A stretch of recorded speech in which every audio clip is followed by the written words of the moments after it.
Welcome, everybody. Glad to have you along. John King is right over there. I'm Peter Christian. And on the telephone this morning, ladies and gentlemen, a man whose ears must have been burning this morning because we had a couple of news stories that featured his name. Representative David, a.k.a. Doc Moore, is joining us. Hey, Doc, how's it going, sir? Well, it's going to be a fun morning here at the Capitol. I can tell you Peter's already dressed for the fun. I mean, normally he wears jeans, but today he's in his Speedo, and he's ready to go. My yoga pants were the wash. But, I'm but sorry to hear that. All right, House Bill 336. 365. I'm sorry, 365 has been up for discussion yesterday. And it's interesting, when you said the gal who was covering the story for the Associated Press was actually writing her notes on a cocktail napkin, is that right?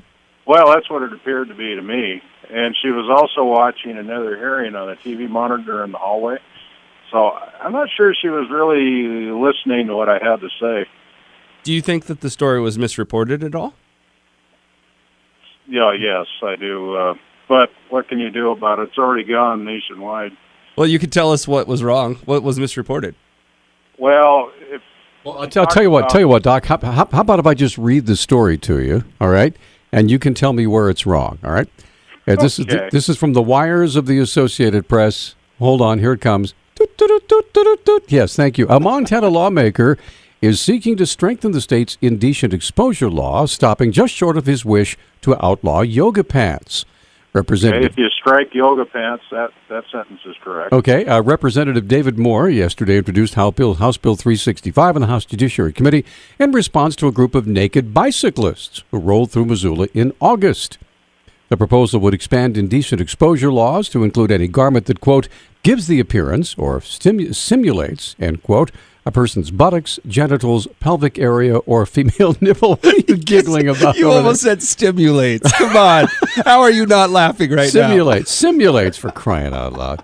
Remember, you're only young once, but you can be immature forever. But anyway, the Republican... Yes. That's true, sort of. But okay. You got to really read the language of the bill. Okay. And it really has nothing to do with clothing. I noticed there was no Speedo mentioned in the bill, and I got to say I'm a little upset. Well, I'm sorry we couldn't put that in. State law forbids it. Well, let me finish. It says the Republican from Missoula says tight-fitting beige clothing could be considered indecent exposure under his proposal. He says he wouldn't have a problem with people being arrested for wearing provocative clothing, but that he trusts law enforcement officials to use their discretion.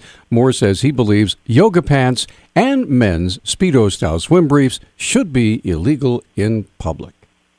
Pretty much all the last what you read is not what was said. Okay. In committee, we talked about indecent exposure. We had testimony. You know, people from the community had the legal research done on First Amendment versus in public indecency and exposure. Right.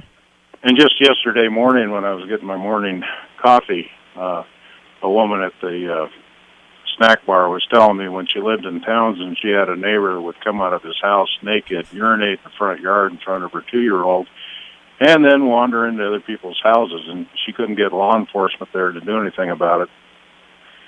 And that's just one of the many stories I heard from people.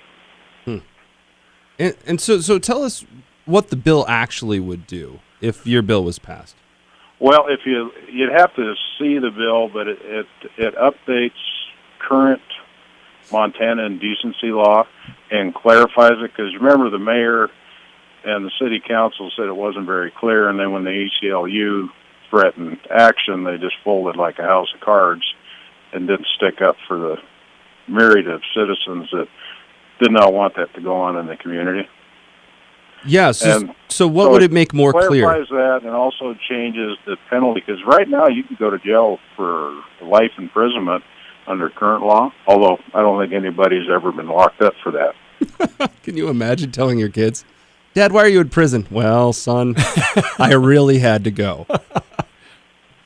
So tell us how your law would change. That you said it would be it's more clear, in other words. And from what I've read, and by the way, if you want to read the bill, I've posted it on our Facebook page. This is for the audience. If you want to check it out, you can see for yourself. How does it clarify the standards of decency? what crosses the line and what doesn't? Because it seems that's the source of the confusion for the writer for the AP, is that she's assuming things like yoga pants and what is it? Speedos are across the line now, according to this new bill. But you're saying it's not. You actually have to look at some of the case law cases that have gone to the Supreme Court, where they talk about intent, whether that expression is part of an event or like the guy in Townsend walking out of the house naked. So there's, what they say, there's a time and place for everything. So if it was a coordinated event like the naked bike ride, does that mean that it would be a naked bike ride could go again here in Missoula? I don't think under the current law it could. If this is updated. And I think a lot of it depends on when they do the event out in Seattle, it's a closed parade route. Traffic has to go around the route. Okay. I mean, you think about it, if you got a family of kids, you show up in town and you don't know that that's going on, what kind of impression does that make on the community of Missoula? These people are really poor. They can't afford clothing, yeah. Yeah, this is a poor community, I guess. I tell you what, Doc, we're up against a break. Can you hang on with us for a second? Yeah. You want to continue this discussion. If you have a question or comment, and see, here's the really sad part. I've noticed online that the various liberal blogs like Montana Cowgirl or whatever, some of the other ones that are very, very, very lefty, have jumped on this again to say, oh, what a bunch of narrow-minded prudes that, they're wasting the legislature's time. And I want to get Doc's reaction to that. We're coming right back with more of Talk Back right after this. This is Talkback. 721-1290 is the number. Thanks for joining us. We've got John King over there. I'm Peter Christian, Representative David Doc Moore from Missoula. And the headlines yet again, and it's important to emphasize about the bill, the 365 we're talking about the naked bike rides and the yoga pants and all that silly stuff, was actually brought to you by some, you didn't sit down and make this up in the middle of the night. Somebody came to you with this concern, right? Correct. There was a group of church members up in town, and like I said, they hired an attorney to do the legal research, and it's really good research. It was very thorough, looked at Supreme Court cases, looked at 15 other municipalities and states as far as how their language was worded as far as public indecency. So it wasn't created out of a vacuum, and then it takes our current law, redefines it a little bit, and probably makes it a better law. And really, we were talking this morning, it's about protecting young kids from seeing things that cannot be unseen. Yeah. Once they've seen them. Now, I guess I wanted to bring up what I mentioned before the break is that there are a lot of liberal-leaning or a Democrat or left-leaning blogs, groups, whatever, saying, "Oh, he's going crazy again. Shame on him, wasting the legislature's time," that sort of thing. How do you respond to something like that? If you pull up and look at the number of bills I'm carrying this session, Friday I'm carrying the abolition of the death penalty bill. I'm over here working hard. I'm taking bills for constituents because they never get heard otherwise. And I'm just trying to do what the people that I represent asked me to do. And I didn't see a boogeyman in this thing. You get one reporter that misquotes you and takes things out of context and tries to write a story to grab headlines. It turns out that this cub reporter's only got 9 months and on a trial basis. So I'm sure that entered into her creative writing style. Yeah, she wanted to make an impression, obviously. Let's tell you what, we have a caller. Let's get Florence on the line. Florence, you're on with Doc Moore. Hi. Hi, good morning. When I lived in Florida in Daytona Beach, they passed a law for thong bikinis. You wore that, you got a ticket. And that, it was nasty walking down the beach seeing, everything hanging out. I'd love to see this pass. Okay, Florence. Thanks for the call. Ordinarily you can get a ticket and a rash. That was a very brief call. Thank you. So, but no tan lines. Yeah. Okay, Dr. Moore or Representative Moore, I got a question for you, and I think it's one that comes to a lot of people's minds. There's a basic element of personal liberty at stake here. I think a lot of people sense that this is coming close to being an infringement on personal freedoms. What's your take on that side of things? Because I think you're typically kind of a libertarian-minded guy, right? Personal freedoms start and mine end. I mean, at what point do we go, anything's okay?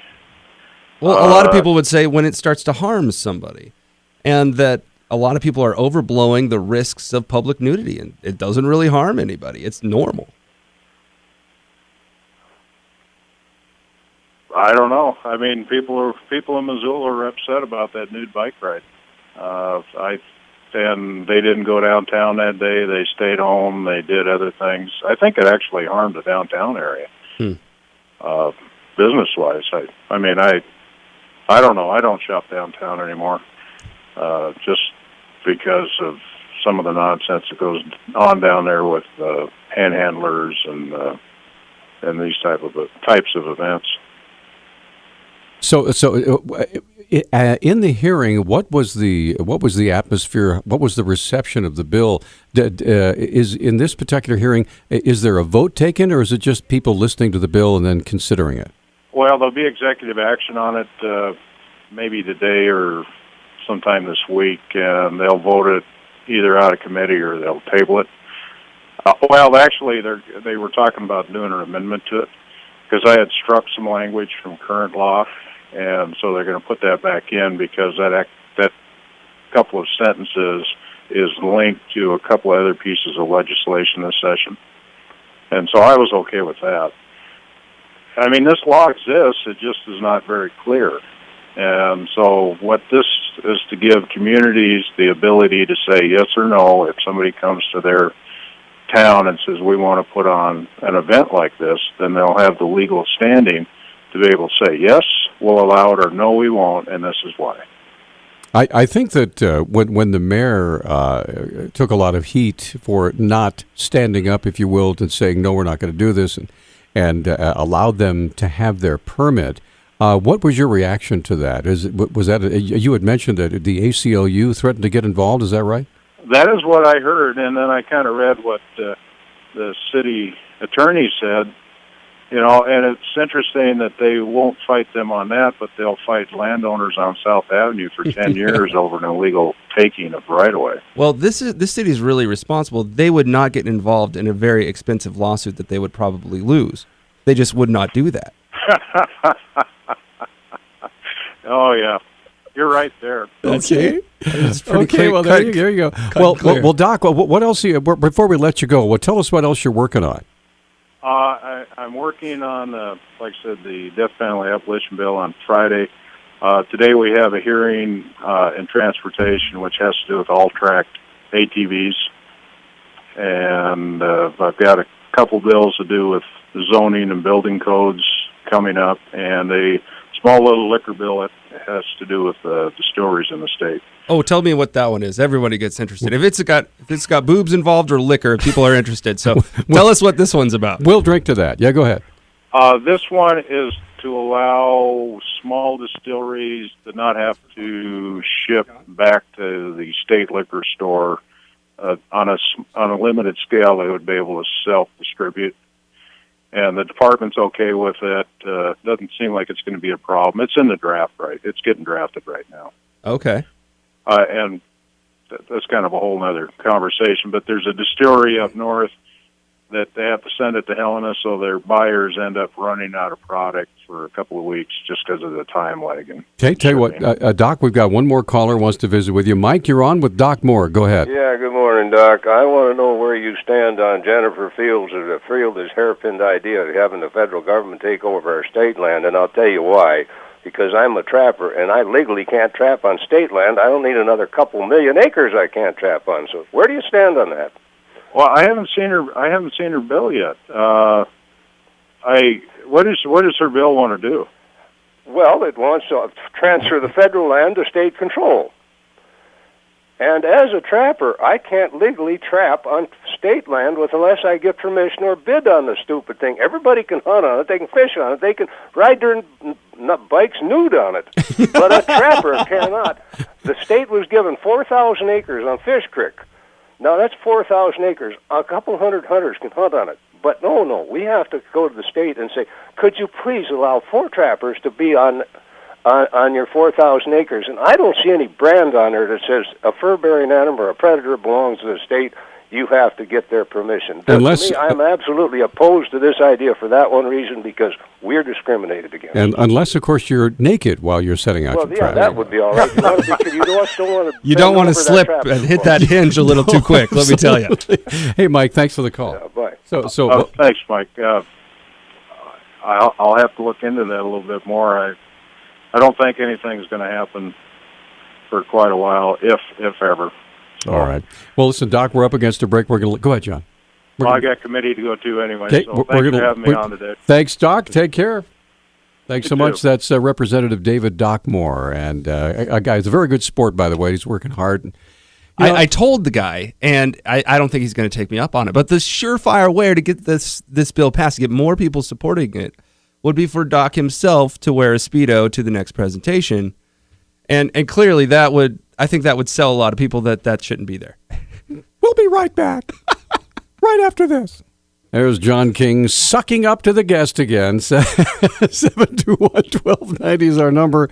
All right, we just got an update on the on Highway 12. As you know, there's a big rock slide. Massive boulders came crashing down on the roadway. But did not hit the baby kittens. That did not. Well, realistically speaking, no one was hurt, so we were very, very happy to hear that. And my friend Captain Bill Burr with the Sheriff's Department says he just spoke with Steve Felix, who is the maintenance guy for the Montana Department of Transportation. He said they're going to continue removing debris throughout the day today. He's not certain when the highway will be opened, but it probably will not be today. So if you're trying to figure out a way to get up over the top of Lolo Pass, it's not going to happen. So are there like a bunch of semis just kind of parked out there, like they're waiting to go to the Canadian oil fields or something? There are alternate routes that one can take if one plans ahead. Now, I've heard that the routes that were proposed yesterday are only for commuter traffic. Semis can't make the curves. Well, what the semis are going to have to do is to just take wherever they're going from and just figure a different way around. It'll be the long way around. But via Idaho. Yeah. Anyway, so 721-1290 is our number, 1-800-568-5309. Bob Seidenschwartz joining us here in studio this morning, and in just a few minutes, we will be jumping into another Montana World Affairs Council on the radio. Gentlemen, good to be here. Always entertaining. So and our guest should probably know what happens when the rocks fall in Montana. Shuts the highways down. He's calling from Washington, D.C. today. Yeah. Well, that probably doesn't happen in Washington. Well, they have government shutdowns. They have government shutdown, yes. And we could probably make some analogies and some wise... some rocks. Buttock crack responses here. Did I say that? Okay. Yeah, Bob just said buttock crack. FCC is like honing in on this signal right now. It's been really nice knowing you guys. The end of our careers. Thank you so much. I don't get paid for this. Thank you. Thank you, Bob. I really appreciate that. All right, thank you, guys. There'll be no mercy. 100 lashes. Oh, all right. Oh, me buttocks. Yeah, I'm sorry. This is getting silly. Poor Gabe. He's going, what is wrong with these people? Candy, you're on Talkback. Go ahead. Yeah, I'm a good one to level you out here this morning. All right. I read the paper. I do it because, for me, it tells me what the enemy is up to. And I ran across a letter to the editor about Bullock's gargantuan Build Montana plan. And I noticed it was signed by several legislators from Missoula. Matter of fact, they're all from Missoula. And I didn't count them yet, but I don't care. There's like 6, 8, there's how many ever they are. And they're all Missoula legislators. But I noticed not one of them designates who they represent as Republican or Democrat. Was left out in their signatures. Well, in Missoula, does that kind of go without saying? Well, it's just that it's disingenuous because if people do not realize who they are and which side of the road that they're on, that's, I find that very disingenuous, and I think that was rude of them. They should have designated who they were so people knew who they were representing. All well, right. it might be worthwhile in the Missoulian comments section to do a little research and say, by the way, in case you missed it, these legislators are, and they are D or R, and they represent district whatever. I mean, that might be something you could add. Yeah, I could add it, but then there'd only be 4 people that read it. So. Well, okay, well, thanks. You know what I'm saying? Right now, I feel like I'm doing better than I would have by answering it. Okay. Actually, you're probably right. Yeah. Okay, bye-bye. Thanks so much. All right. We're going to take a break, and when we come back, Gabe Scheinman is going to join us, and the Montana World Affairs Council on the radio. Go ahead. He's from the Jewish Policy Center, so an expert on foreign affairs, specifically relations between the U.S. and Israel, I would expect. So we'll get a lot of interesting. I've read some of his articles this morning. Looks like he's got some strong positions. So. Well, he's also got some very interesting insights on alliances in terms of, what countries at various times have formed alliances. Do they work? What are the implications? So in speaking to him prior to the show, we're here to cover a pretty broad range of subjects on Israel, U.S. relations, and the Middle East. So we're fortunate to have him here today. And the phone lines will be open when we come right back after this time out here on Talkback. Okay, we're back on Talkback. 721-1290 is our number, 1-800-568-5309. And before we get Gabriel Scheinman on the phone, I'm going to embarrass the poor man by reading this wonderful bio, Bob, that you gave me. We appreciate that. About our guest, Gabriel Scheinman, Director of the Jewish Policy Center. In addition to Director of Policy, he's also a Ph.D. candidate in International Relations at Georgetown University, where his dissertation focuses on alliances. He's a contributing analyst at Wikistrat, and for the past 5 years has served as research associate to the Japan Chair at the Center for Strategic and International Studies. He's a Rumsfeld Graduate Fellow and was visiting fellow at the Jewish Institute for National Security Affairs. His publications have appeared in the Washington Post, the Wall Street Journal, American Interest, the National Interest, the Washington Quarterly, Time.com, the Jerusalem Post, and of course now the feather in his cap. He's on Talkback in Missoula, Montana. I'm sure that'll be first on the list now. This is a resume builder, Gabe. I'll change it the second I get. And he's also now going to be an expert on international indecent exposure law. First of all, welcome to Missoula, Montana, sir. It's a pleasure to visit with you. Thank you very much for having me. Let's give the audience a little background. I was reading Real Clear Politic. For those out there that have an interest, is a wonderful place to catch up on the domestic and global news. And this title caught my attention, and it was about Israel and terrorism in North African countries primarily, or as we say here in the United States with our administration, insurgencies. So Random acts of violence, I think, random is acts of what we're violence. moving towards. So I was reading this article, and I thought, well, this is quite interesting and something probably the audience has not been exposed to. And I had read this, of course, and there was Gabe's a name and background. Reached out to him, and that's why he's here on the show today. So, Gabe, maybe we could just start with first, give us a little insight into the Jewish Policy Center in terms of what do you do, what does the center represent? Sure, absolutely. And like I said, thank you all very much for having me on. The Jewish Policy Center, we're a 501c3 nonprofit organization based in Washington, D.C. And our goal is really to educate both our, backwards facing and frontwards facing. So frontwards facing is the U.S. government. I mean, we're literally 4 blocks from Capitol Hill. And backwards facing is to educate our members and at large the Jewish community about issues of importance to the United States, generally on foreign affairs, but on domestic affairs as well. So in that sense, we're very strong supporters of a strong American defense capability, strong U.S.-Israel security cooperation, and as well as a very internationalist American engagement abroad. In terms of the stuff we produce, our flagship publication is a quarterly magazine called In Focus, and I'm happy to send you guys and send anybody else listening some copies. It's a quarterly magazine that is each thematic. So our most recent issue was on some of the domestic challenges facing the new Congress, but the issue before that was on Europe 25 years after the fall of the Berlin Wall and taking some sort of different alternative takes on what's going on in Europe. So, whether Finlandization or neutrality is a good idea for Ukraine, or why anti-Semitism in Italy and Spain is actually less than in other places, and as well as sort of the rise of some of the Islamic extremism that you have across the continent, obviously most shockingly seen in Paris about a month ago. So in addition to that, myself and colleagues here, we write a lot of articles and analyses, hoping to get our viewpoints across. Okay. So Gabe, we'll come back to that a little bit later in terms of people that may have some interest. Let's go to the article that caught my attention in the first place. So give us some background about what brought you to that and the research that you did, and of course that led to the article. Sure.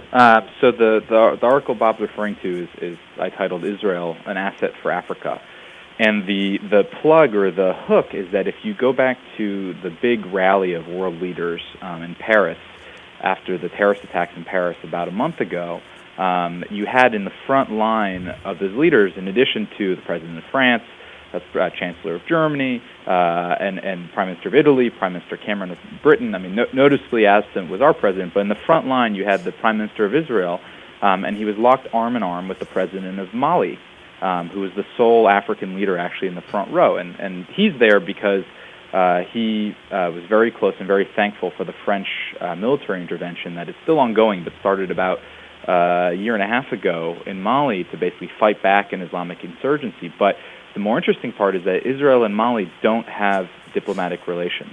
And yet here you have in the front row the leaders of both countries walking arm in arm, united against terrorism, united in support of free speech. And it's a very interesting situation. And so you dig back a little bit and you try to understand is why exactly would in this case, a West African Muslim leader lock arm in arms with an Israeli leader with whom he doesn't even have relations with. And to go back, you understand is that to dig a little further back in terms of Israeli-African relations is that in the early days of the State of Israel, in the 50s and even 60s, Israel actually had excellent relations with all of sub-Saharan Africa, even the Muslim countries in sub-Saharan Africa. Even at the time, Israelis were very advanced in agricultural technology, environmental technology, which was very much in demand. And in the late 60s and 70s, that started to shift as a lot of these countries came under pressure from some of the Arab countries through the use of oil. We all remember in 1973 the Arab oil embargo based on partly the U.S. support for Israel during the 1973 Yom Kippur War, but that started a lot earlier, and they basically pressured a lot of these countries who were energy deprived that in return for cheap oil that they should follow the Arab line in foreign policy, which at the time was basically rejecting Israel's right to exist, Israel's existence writ large, etc. After the fall, and that was buttressed by the Soviet Union, after the fall of the Soviet Union in the 90s, that started to shift again, and you had all of a sudden all these countries who no longer were receiving support from the Soviet Union or cheap oil from their Arab neighbors who reopened to Israel. And from the 90s and even to the early 2000s, most countries in sub-Saharan Africa reestablished relations with Israel. And post 9/11 and more recently, you have a lot of these countries who are starting to face, whether you want to call it terrorism or insurgencies, whatever you would like to call it, starting to face these issues across the board, especially in the Sahel belt, which is sort of the geographical dividing line between the North African Arab North and the sub-Saharan African rest of the continent. And you have them starting to value Israel as a world leader in anti-terrorism, whether it's Nigeria, whether it's Rwanda, whether it's Mali, whether it's Senegal, whether it's a bunch of host countries. And so, who knows what'll, if anything in particular, will come out of that front line locked arms between these two leaders. Maybe so, Gabe, I think Mali is one of... Sorry, go ahead. Yeah, there's a lot of things that are being said here, and we're going to have to go to a break here shortly. But first, was that purposeful in terms of Netanyahu winding up arm in arm? Because was Netanyahu actually invited to participate in that? Because I thought there was some controversy about this. And secondly, when we come back from the break, it is possible, and this is one of the things being said here in the U.S., that not to generalize about the Islamic world, that your point is Israel had relations with many Islamic countries, that this really seems to be a focus of the issue of the Middle East, Palestinians in terms of the Arab Islamic type of problems as opposed to Islam in general in Israel. So when we come back, let's elaborate on that a little bit and have you give us some insight. Okay, we have two lines open as well. If you want to visit with Gabe Scheinman, you have a question or a comment, the lines are open at 721-1290. We'll be right back.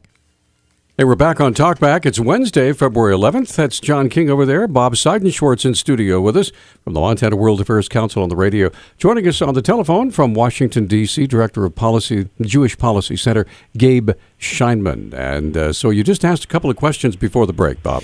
Yeah, Gabe, there's something here that you had said which is very important, which is Israel in the past and in the present has had very good relationships with various Islamic countries, and in some cases maybe even their neighbors. So the distinction between Islam and the Middle East Arab countries, of which that has been a difficult relationship, has not always been the case. So it's not mutually incompatible for this country and Islam to get along. If you want to give a little bit more insight to that. Sure, absolutely. I mean, you're absolutely right that both in the past and now even Israel has had some excellent relationships with countries that are Muslim majority countries. I wouldn't necessarily call them Islamic countries in that same way, because there is, there's a difference between countries that follow or attempt to follow Islamic law that we would call sort of countries or Islamist political ideologies versus those that happen to be majority Muslim but follow a largely secular path. So, for example, even Iran, during the time of the Shah, before this current regime, basically took over 35 years ago, Iran and Israel had excellent relations, and Iran even supplied Israel with oil, and and there's some great movies about how many Israelis were living in Tehran at the time for the first 35 years of Israel's existence. Israel and Turkey, even though now relations are awful, they still have relations, and there were close military ties in the past. Obviously, today Israel has peace treaties with both Egypt and Jordan, both of whom there's a lot of very close coordination with. And like you said, both in the past, in the 50s and 60s, and now again with a number of Muslim majority African countries. So, and even things we don't even think about, things like in Europe, a small country like Albania, who's a member of the Organization of Islamic Conference, a Muslim majority country, Israel has also very good relations with. So it's not necessarily antithetical. They aren't necessarily antithetical to each other, but the radical Islamist ideology that we do see both in a lot across the Muslim world that's gaining prominence, and including at the head of certain countries like Iran and others, that is antithetical to Israel. But it's certainly not Muslims as a whole, any stretch of the imagination. One of the other articles that I had picked up on of yours dealt with the kind of the rise of the minority, or the majority of the minorities in the Middle East. And you're kind of discussing how maybe America should have I think you were advocating for a foreign policy shift away from kind of the Arab Sunni coalition towards a bunch of these minority groups that are in the region. Can you kind of take us down that road a little bit? Sure. And there's two parts to it. One is, what does the region actually look like? And the other is, what is the history of American foreign policy towards that? So the first part is that in our mindset, we sort of assume that the Middle East, which even in and of itself, there's a lot of definitions of, but broadly speaking, from Morocco all the way on the Atlantic coast of the Mediterranean, all the way east to Iran. In our heads, it's everybody's kind of Arab, and everybody, an ethnic identity, and everybody's Muslim, a religious identity. But the truth is that one of the amazing things about the Middle East is that it really is the cradle of civilization.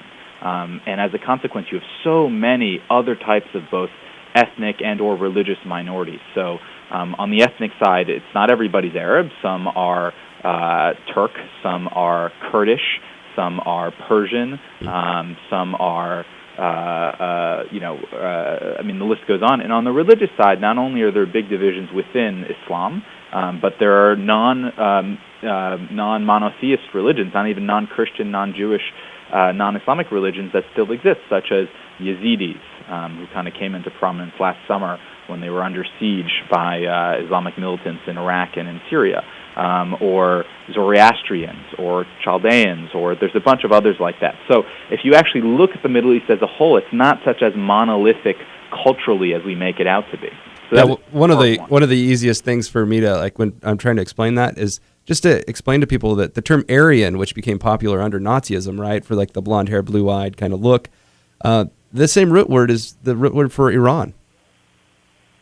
Yeah, and at the time, certainly the Shah, 35 years ago, the previous regime in Iran, certainly tried to play that up a little bit to demonstrate that Iran was a sophisticated European like country, and tried to in many ways separate. The same thing was the regime that created the modern state of Turkey about 100 years ago. Same thing, the Ataturk, as we call him, also tried to portray Turkey into a European country devoid of its kind of Middle Eastern roots as a way of modernizing the country. So, Gabe, this a lot of play out there. This is Peter. Now, what I've been listening to what you've been saying, and what I hear, please correct me if I'm wrong, is that Israel seems to have a very good working relationship with governments or with peoples rather who may be Islamic, but not necessarily are theocracies. Is that what I hear you saying? I wouldn't quite put it that far in the sense that it has a good working relationships, but there's a lot more. I'll put it this way: there's a lot more opportunity for future cooperation. So, just to give one specific example that's been in the news a lot is the plight of the Kurdish people. The Kurdish people is not something that makes a lot of news in the United States. There's about 25 to 40 million Kurds that are spread over 4 states: Iraq, Syria, Turkey, and Iran, and they themselves are stateless. But ever for the last 10 years, ever since the war in Iraq, but even going back a little bit further, northern Iraq has been sort of a Kurdish self-governing zone, and that has really sped up Kurdish efforts. Now, Kurdish statehood is opposed by those 4 countries for the obvious reasons that they would be losing territory from their own people to someone else. But Netanyahu, 6 months ago or so, was the first foreign leader to call for a Kurdish state. Because the Kurds, and I've spent some time there myself, they're very philo-Semitic. I mean, you talk about what kind of relationship they'd like to have with America, they would say, like the relationship Israel has with America. They see a small state besieged on all sides that wants to be a modern, liberal state and join the Western world. Their issue is a little bit more complicated. They're surrounded all sides by hostile states to them, as opposed to Israel, which at least is on the sea and can have access to Europe and Asia and so forth. But it's a very interesting thing that goes below the radar. Okay, we're up against another break. We're going to come right back. We have 2 lines open. Gabe Scheinman joining us, Director of Policy, Jewish Policy Center in Washington, D.C. We'll be right back. This is Talk Back. And it's Wednesday, February 11th. Montana World Affairs Council on the radio, Bob Seidenschwartz, John King. I'm Peter Christian. Joining us, Gabe Scheinman, Director of Policy, Jewish Policy Center in Washington, D.C. Gentlemen? Yeah, well, Bob, you were teasing a question right before the break. Yeah, I love this stuff. I mean, to kind of get into the weeds with this, you had mentioned that Netanyahu, and I would assume by proxy Israel, has made statements favorable to some type of Kurdish state, which is in direct contrast to U.S. policy in terms of us saying anything in that way. And Gabe, could you kind of give us some insight, of course, to U.S. policy in that area as relates to the Kurds? And, of course, why does Netanyahu make these kind of statements and support this? Sure. I mean, first, the mega point, regardless of whether it's this administration or any other, is that the United States is not in the business of redrawing the borders of other states. And if it started to do so and started to advocate on behalf of, chopping and cutting and redrawing and things like that, in many ways it's a slippery slope. It's an international system that's going back over 400 years in terms of the inviolability of state borders and the issues of sovereignty. So there's a very mega philosophical issue. On the more specific issue of that issue in that region is that we have we think we have very good relations with a bunch of the states in the area. Turkey, where there's the largest Kurdish population and would stand to lose the most chunk of territory if you followed it along ethnic lines, is a NATO ally, even if it doesn't act like one today, but is a NATO ally. Iraq, the U.S. forces are fighting in Iraq today, and obviously had been for 10 years and going back 20 years. So all the blood and treasure that we've pumped into it to essentially keep Iraq together is not something the president wants to shoot out the window. Although, interestingly enough, Vice President Biden, going back to when he was in the Senate and at some of the worst moments of the Iraq War, actually supported a soft partition plan in Iraq that would see Iraq split into 3 states. A Shiite southern state, a Sunni western state, and a Kurdish northern state. So the ideas have been there for a long time. It just takes a lot to kind of cross that threshold for the U.S. to basically rip up its policy of, going back a long time, upsetting its ally, in Baghdad, Iraq, its ally in Turkey. Syria may be less important today. And also on the Iranian front, today, the president's gambit to try and restore a functioning relationship with Iran after 35 years, that would probably go to shreds almost overnight if the president started calling for Iran to cede territory to another minority. So there's a lot of complicated things in there. What does the Jewish Policy Center think? We don't take a specific policy on any. No, we don't. It's not our policy. I can tell you my personal opinion, but at the end of the day, it's actually not even that. It's the question is, are we preventing something? Or, what are the trend lines in history? And if you look at what the Kurds are doing on themselves, is that they're really building a state. If you spend time there, other than the currency and what goes up on the flag, and we're up against, know that you were in Iraq. Okay, well, we're up against our break. We'll be back at the top of the hour, continuing with the Montana World Affairs Council. Hey, thanks for hanging out with us this morning. This is John King. I'm filling Peter's shoes while he goes to cover a police story. Actually, I think he's down at the Sheriff's Department right now. But in the interim, we've got Gabe Scheinman on the air with us today. He's from the Jewish Policy Center, where he is the Director of Policy. So we'll be talking a lot about, U.S. relations with Israel, Israel's relationship with other countries, and he's a specialist, if I don't misunderstand. He's a specialist when it comes to alliances between various countries. And so I'd like to dig in here shortly to talk a little bit about this whole spat between the U.S. and what appears to be a difficulty with Bibi Netanyahu. We've got the House of Representatives trying to invite him. We've got the president trying to disinvite him. What's your take on all this, Gabe? How something like this can dominate the headlines for 2 weeks or going on 2 weeks now.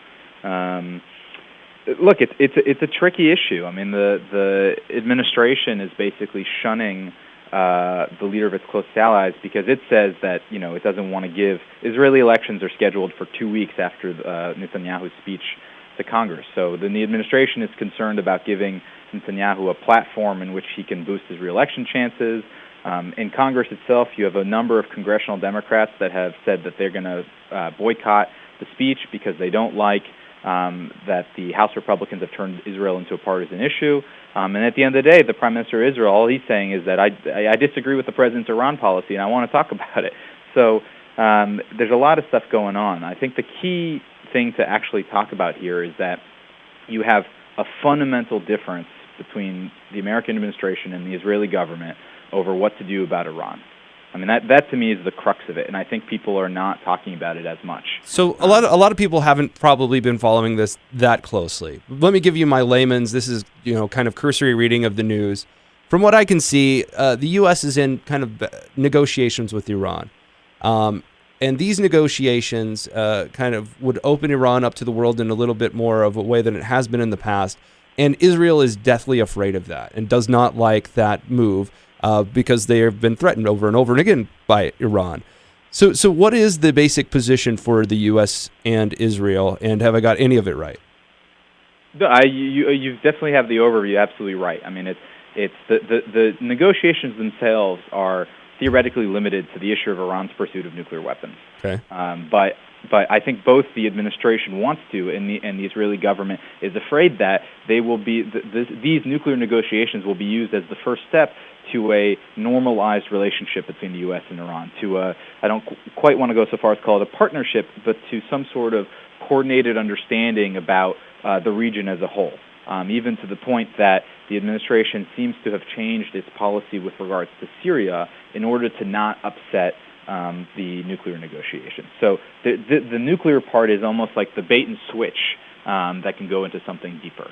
On the nuclear issue itself, the administration shares Israel's long-term goal that it is acting to prevent an Iranian nuclear weapon. The problem is if you parse down each of those words, the difference between the two positions between the two countries is vast. And basically the Israelis are concerned about that the administration is ready to sign any deal with Iran, that any deal is better than no deal. whereas the Israeli position is that no deal is better than a bad deal. Now, is Israel that wrong to think that? I mean, we watch what happened in Cuba. It does seem like this administration is open to just starting conversations in any old way. Yeah, I mean, again, the Israeli position is not that it doesn't want the administration, and it's not just the administration, by the way. It's Europe. It's the three major European powers and China and Russia who are involved in these negotiations. But the Israeli position is not that there shouldn't be any negotiation or any talking. But at the end of the day, the Iranian regime cannot be trusted. It has cheated on its nuclear commitments going back 10 years. It continues even to cheat on some of the issues it agreed to during this interim deal that has been in existence for 18 months. And writ large, it is the largest nefarious actor in the region, supporting terrorism, supporting Assad. We talk about foreign fighters going into Syria to fight on behalf of the rebels in the Islamic State. We tend to exclude all the Iranians and Iraqi Shiites and Lebanese Shiites that are also have poured in to fight on behalf of the Assad regime. I mean, they're everywhere. So the question is, and former Secretary of State Henry Kissinger testified before Congress the other day and actually said it very well, which is that the administration talked about these negotiations as the method with which to basically end or dismantle Iran's nuclear capability. And now it seems like the negotiations actually have to do with what is the scope of Iran's nuclear capability. And so Israel is deathly concerned that the administration is acting to legitimize an Iranian nuclear capability at even a pretty good level, and one that will come back to haunt them in the future. So, Gabe, please comment on this. Some very seasoned negotiators in policy have made the comment that while not in disagreement with what the attempt of the outcome is, but have really called the administration amateurish in terms of their approach and methodology, and in effect we're saying they've already given away and lost many key elements of negotiation. So from purely a policy negotiation perspective, can you shed a little bit of light on this, and are they accurate to say that they've already lost half the battle in terms of what they've done? No, look, I unfortunately agree with the critics. Negotiations are a means to an end. If you can't accomplish that end, then maybe they are not the best means. And the logic behind these negotiations, which is that the sanctions that the world, honestly, had put on Iran in the years leading up to it had established leverage. And like any negotiation, in order to have a better sense of what you want to achieve, the more leverage you can establish, the better. And the idea was to force the Iranian regime to choose. Does it want nuclear weapons, or does it want a healthy economy, relations with the world, normalization with the West? Wow. The way the deal is being rumored, and again, the negotiations are coming to a point, but it's rumors and leaks that we know about. It seems like the administration is not making them make that choice. Hey, Gabe, we got to go to a break. Give us a call at 721-1290 if you want to get in on the conversation. We've got Dave on the line. We have one line open for you. That's 721-1290. We'll be back right after this quick break. All right, a little Doobie Brothers to bring us back into the show. This is John King. You're listening to Talk Back. We got Bob Seidenschwartz in studio, and on the line we have Gabe Scheinman. He is the Director of Policy at the Jewish Policy Center. And one of the things that was brought up right before the break, and we were talking off air about it a little bit, was the issue of negotiations with Iran. And Gabe was kind of drawing the parallel with negotiations in the past with North Korea, which also a fan favorite for the United States, right? So tell us, give us let's compare and contrast. Well, first of all, you have actually a lot of the same people. And this is key in any administration, but a lot of the people that work for the Clinton administration naturally, 10 years later, get bumped up a level and work for the Obama administration. So the lead negotiator for us on the Iran nuclear talks, Wendy Sherman, was one of the key people involved in the North Korea talks. So the personnel is the same, and people generally, even us, don't like to admit when we're wrong and change our views on things. So part of it is that, but part of it also is, regardless of the best intentions of our negotiators in the talks, part of it also comes from the White House and the leverage that we've given up. The president, even though he says all options are on the table, between cutting defense spending, between withdrawing our forces, between our bad relationships with a bunch of Middle Eastern allies, not just Israel, but has basically taken the military option off the table from Iran's point of view. And combine that with the fact that we're willing to engage in seemingly endless negotiations. I mean, if a deal is possible, what's taking 18 months? Those two combinations make it so that the Iranians come into the negotiations knowing that the United States is more desperate for a deal than Iran is.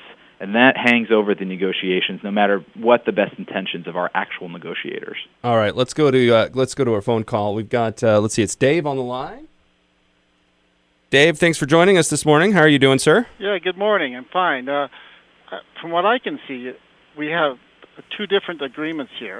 The Israelis believe that the Iranians should not have any nuclear program at all, because that would be, they can't be trusted. Like the Israelis, who actually illegally develop nuclear bombs. So, and I can understand that position. But and the administration believes that a nuclear program can exist without nuclear bombs. And I'm not sure which is the truth there. But as far as destroying the Iranian program, it would require probably an invasion or a nuclear attack. Well, I think it's also important to talk about why there's a lack of trust, right? There's a difference between coming up to Bob, who's never had any, as far as I know, criminal record, and saying, hey, you're hanging out with some kids, that's fine. And then going up to someone that's sexually assaulted a kid and notice that they're hanging out with kids. There's a big difference, right? When you find out that Iran has secretly developed a nuclear network underneath a mountain in secret to create fissionable material, right? That kind of triggers a little bit of alarm. Right. It's just like when Israel suddenly, developed their nuclear bombs. It was all secret and it was illegal. Well, the difference is they weren't saying they were going to use it against a particular country. Well, everyone says that. No, they don't. Iran actually does exactly the opposite and says they will use it. Well, the United States says just we to won't jump use in on it. one The point, Russians actually, say they will use there's it. also another difference in addition to how responsible the different states are, is that Israel's development of nuclear weapons actually wasn't illegal. Israel is one of the few countries that hasn't signed up to the Nuclear Non-Proliferation Treaty. So in many cases, there's actually no, Israel is not bound by any specific international law that it has signed that said what it did was wrong. That's very different from Iran, which is a member of this treaty, and that the treaty has found Iran in violation of its commitments. So even by the standards Iran judges itself by, what it's doing has been basically just violating a series of commitments. So there's another distinction there too. Right, but Israel did develop it secretly. They still don't admit they have them. That's true, as far as I know, but just doing something in secret doesn't mean it's wrong, right? Right. But I was wondering what his view on settlements were and the Palestinian state. I'm curious to know what his view on that is. Big topic shift. All right, let's hear it. Yes. Yeah. All right. So it's I think for everybody out there, as usual, these things that you need some context to the overall questions. But what we refer to as settlements is essentially Israeli construction in areas that it conquered in the 1967 war. And the truth is, from my perspective, is that they aren't.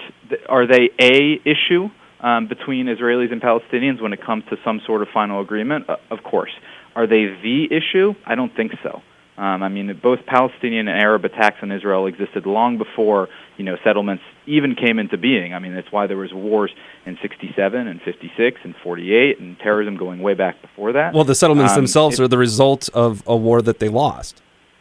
Right. For starters. And the other thing is, if you actually look at the disposition of settlements on the map, exactly where they are.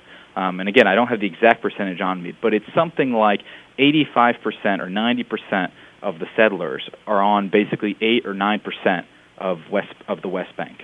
And so even if in a two-state solution along the so-called 67 lines, which I don't think is feasible anywhere in the near or medium-term future, even with the best of intentions, it's not creating new realities on the ground in the way that it's played up in the international media. So, if the true difference between Israelis and Palestinians is where Israelis build, schools and synagogues and apartments and things like that, then if that's really the true difference, then there would have been peace a long time ago.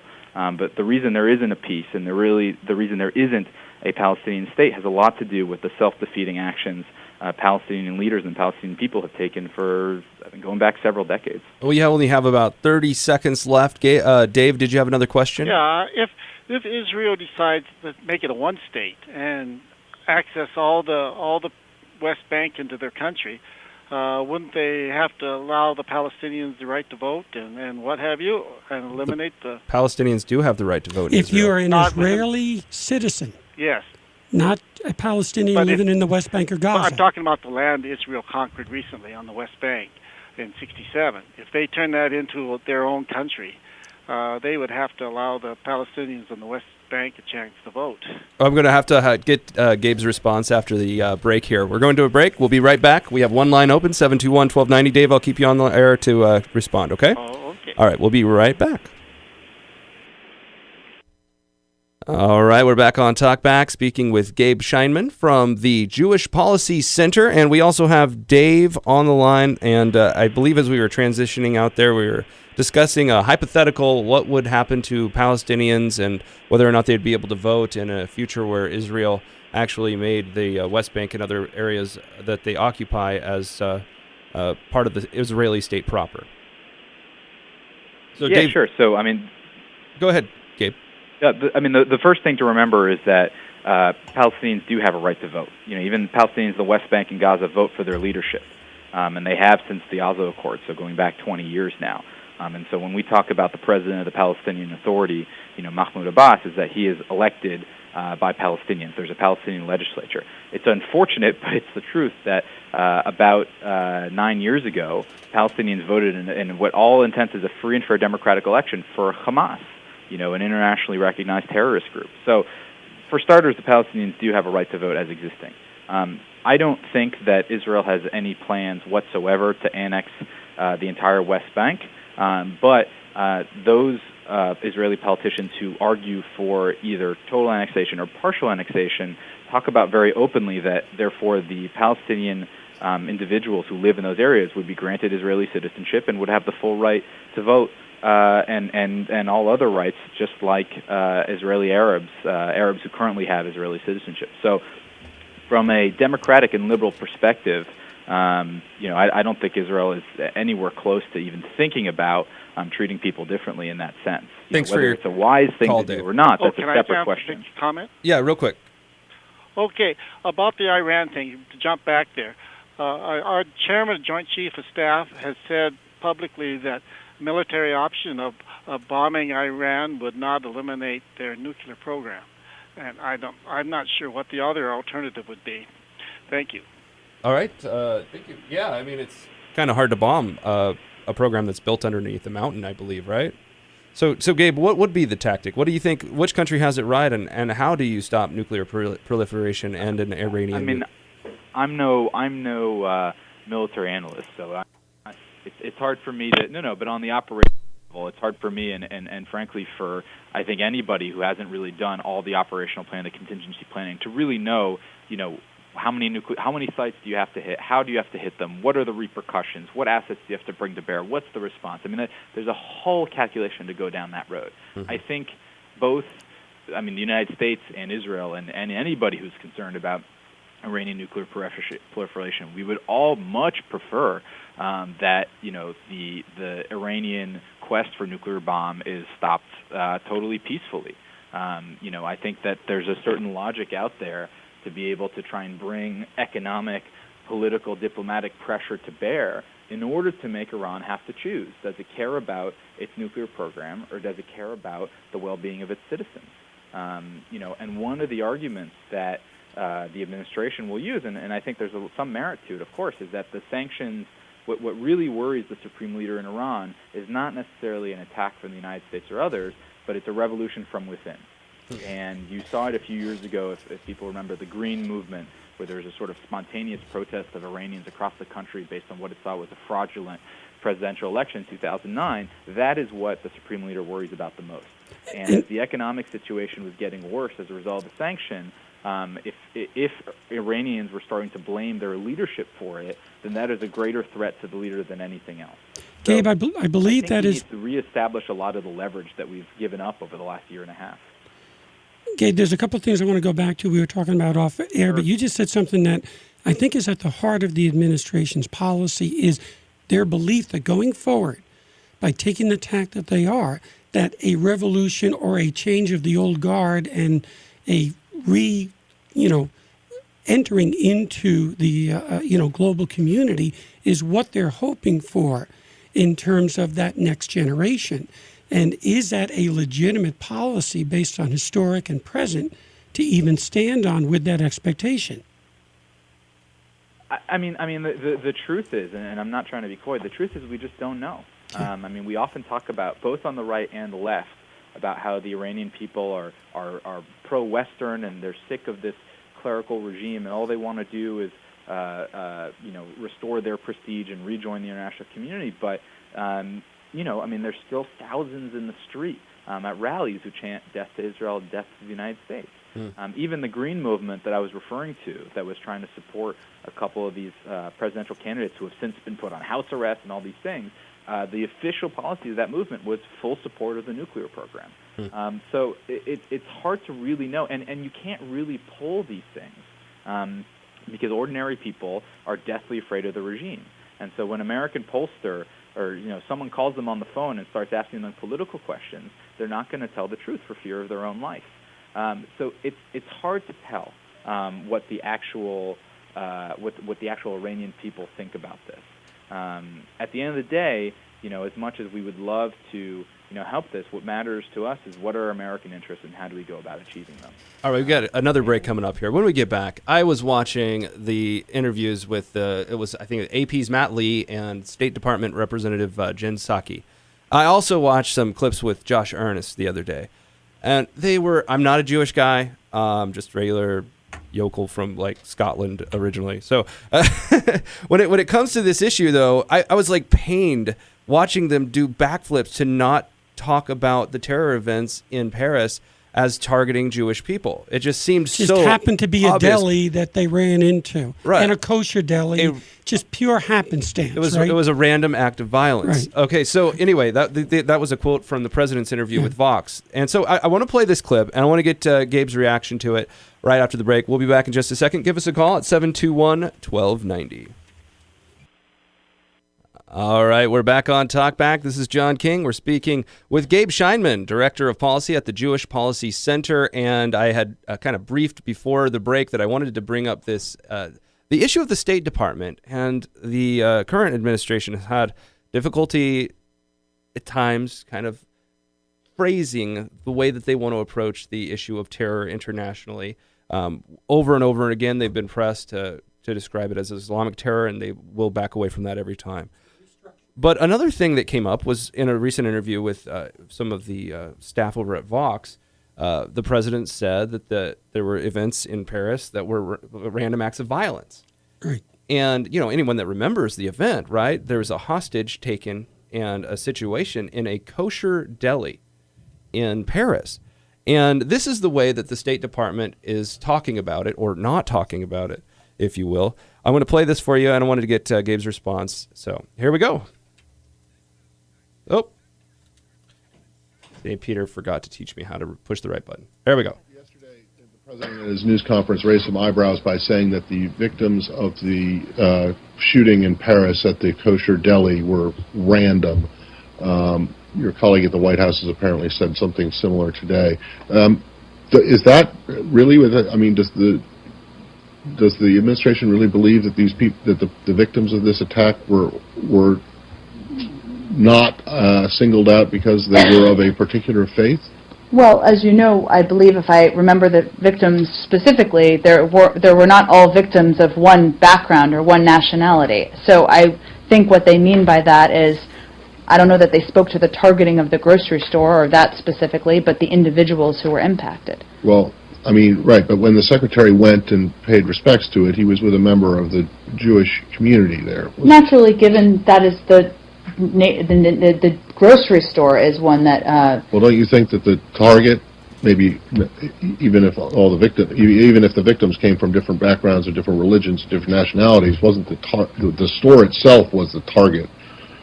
Was it not? That's different than the individuals being. I don't have any more to... All right, well, does the administration believe that this was an anti-Jewish, an attack on the Jewish community in Paris? I don't think we're going to speak on behalf of French authorities and what they believe was the situation at play here. Yeah, but if a guy goes into a kosher market and starts shooting it up, he's not looking for Buddhists, is he? Well, again, Matt, I think it's relevant that obviously the individuals in there who were shopping and working at the store. Who does the administration expect shops at a kosher? I mean, might, but an attacker going into a store that is clearly identified as being one of, as identified with one specific faith. I'm not sure I can understand how it is that you can't say that this was a targeted attack. I just don't have more for you, Matt. It's an issue for the French government to address. All right, what do you think, Gabe? What's the angle here? Well, first of all, just so you know, Matt Lee, who's the reporter in the State Department clip from the AP, should win an Emmy because you could watch the funniest 20 minutes of television every day is when he needles the State Department spokesperson over language, and you really should watch it every day. That's first. But look, the issue is, the president, in my opinion, the president clearly misspoke. But his aides and spokespeople, rather than just say, the president, it was an interview, he's speaking quickly, clearly we think it's an anti-Semitic event, clearly we think that Jews were targeted, they tried to defend their boss in a very contorted way and had to kind of walk it back a lot later. Let me ask you this, though. You see it as a defense of a mistake, but how do you know it's not? How do you know it's not the framing of the policy or the way that they want to approach the issue?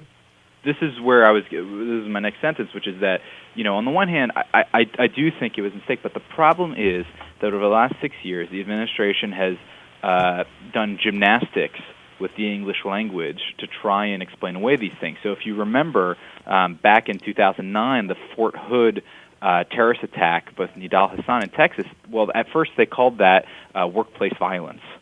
If you remember, they no longer use the word war on terrorism or war on Islamic extremism. They call it violent extremism.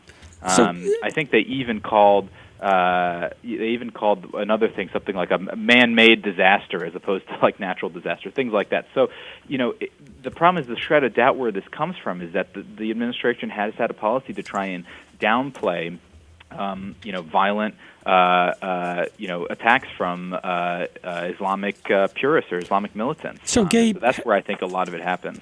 So, having said that, though, please share your opinion and views as to why, though. Why have they gone to such efforts to make sure that their language and their context is as you just described? Because I think that's a question that I get that quite frequently, and I think the audience would really like to know what's the benefit of this type of policy. Oh, hold on. We'll have to get that after the break. We got another one. It does time flies fast, doesn't it? All right, we'll be back right after this quick break. I promise it'll be quick. All right, we're back on the Talkback Show. We have Gabe Scheinman from the Jewish Policy Center on the line. We also have Bob Seidenschwartz and intern Eric in studio helping with the phones. If you have a call, give us a ring at 721-1290. We'll get you on the air with Gabe. And right before the break, Bob, you were pushing for kind of an explanation of what the American foreign policy stance is and if it's been working on this front. Well, this goes back to what Gabe was saying, and I'd like him to answer why this refusal to use certain terminology to describe certain behavior. And this has been, as Gabe said, part of the administration's policy for a number of years. And my question is, one, why this, stubbornness to this adherence? And is it working? What's the expected outcome? And you were sharing some insights off air, Gabe. So if you would, please. Sure. I mean, I think in my book there's two intended audiences. One is, as the administration likes to say, the world, even though, as we talked about a little bit, it's certainly not monolithic. And the other is the American people. And towards the Muslim world, quote unquote, I think the issue is that the administration, coming from the top, believed from day one that the reason that we have all these attacks on American, Western, et cetera, targets has to do with the things America says or the things America has done, and that it's a reaction, it's blowback, it's response to Guantanamo Bay, it's a response to the Abu Ghraib scandal, it's a response to the invasion of Iraq, it's a response to all these things. And that if the administration basically tries to demonstrate that it is undoing these policies and that it is not, saying we're not at war with Islam and these sorts of things, that therefore people will be nicer to us or will stop fighting us. In my book, clearly hasn't worked. In fact, it's gotten worse, and in fact, it encourages it because it means when you can't define something, you don't know what to do about it. If you can't call it for what it is, there's no way you're going to develop a strategy to defeat it. There was a recent Oh, go ahead. Sorry, Gabe.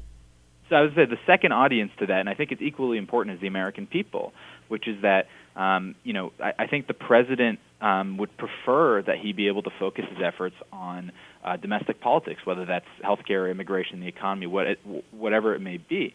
And so by trying to change the language that they use, they try to change the focus of the American people. If you don't call it terrorism, if you don't call it radical Islam, if you don't call it these sorts of things, then it doesn't necessarily sink into the psyche of the American people, and they think that, it's okay, the world is actually a safer place, therefore we can focus on the things we want to focus in at home. I think you're exactly right. I mean, a large part of that Vox, the other highlight of that Vox interview was when he was asked whether he thought that terrorism was kind of overinflated as an issue and whether or not other issues such as the spread of disease and global warming should be more focused on. And his answer to that was absolutely. I think that's the exact answer he said, and then kind of went off on a little bit of a tangent. But I think you're right. I think that when it comes to issues, this president feels his expertise is on social and domestic issues, and obviously having a little bit of an issue with dealing with foreign policy. Let's go ahead and go to the phone lines. We've got Marilyn on the line. Thanks for calling in, Marilyn. Oh, hello. Okay. Your guest there used a phrase about the gymnastics. I forget what the rest of the phrase was, but linguistic gymnastics or something? Something like that. Anyways, that was, this president that's perfect for him. I mean, but he can't, if he speaks from his heart, he gets in total trouble because, so the rest of the time he's pausing, he's talking PC, he's just lying all the time because he can't speak from his heart. And that Jewish deli, they were, thank God that place wasn't full of Jews that day because they're preparing for the Sabbath the next day, and the Muslims know it, and I'm sure, and I don't know, Mark Levin said it the other day, really, and I really think this president is an anti-Semite. I truly do. And a lot of the things that your guests are saying are right on, and it's just really scary. This president, he has. We could get him out of there because he is not fit to be our president, foreign or domestic. Thank God he doesn't have more time to spend on. Marilyn, do you have a question for Gabe? No, that's it. Okay, thank you. All right, thanks for calling in, Gabe. What do you think about that charge that the president's an anti-Semite? I think that's categorically false. I don't think criticizing the president's policies when having to do with the Middle East or Israel or whatever is by no way anything close to thinking that the president is an anti-Semite. I think it's pretty preposterous. And even to go back to the caller mentioned the terrorist attack in Paris on the kosher supermarket. Just people, I don't know if people remember a smaller story in there, but one of the employees of that market is a gentleman from Mali, a Muslim gentleman from Mali, and he saved a bunch of people in the market by basically helping hide a number of the customers trapped inside in one of the freezers. Yeah. And afterwards was recognized, by the French president and the Malian president, and it's really an incredible story of heroism in the face of fear right at that moment. So I really don't think that that's where any of these conversations should go. All right, let's go back to the phones. We got Chuck. Thanks for calling in, sir. Yeah, this is one giant game plan with this president we have.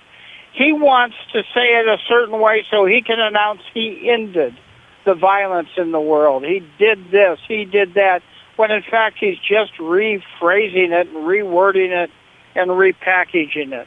It is just all part of the agenda of the Democratic Party and how they misrepresent reality. And they currently have the news media on their side so they can get away with it, except for the news media is now putting their feet in their mouth.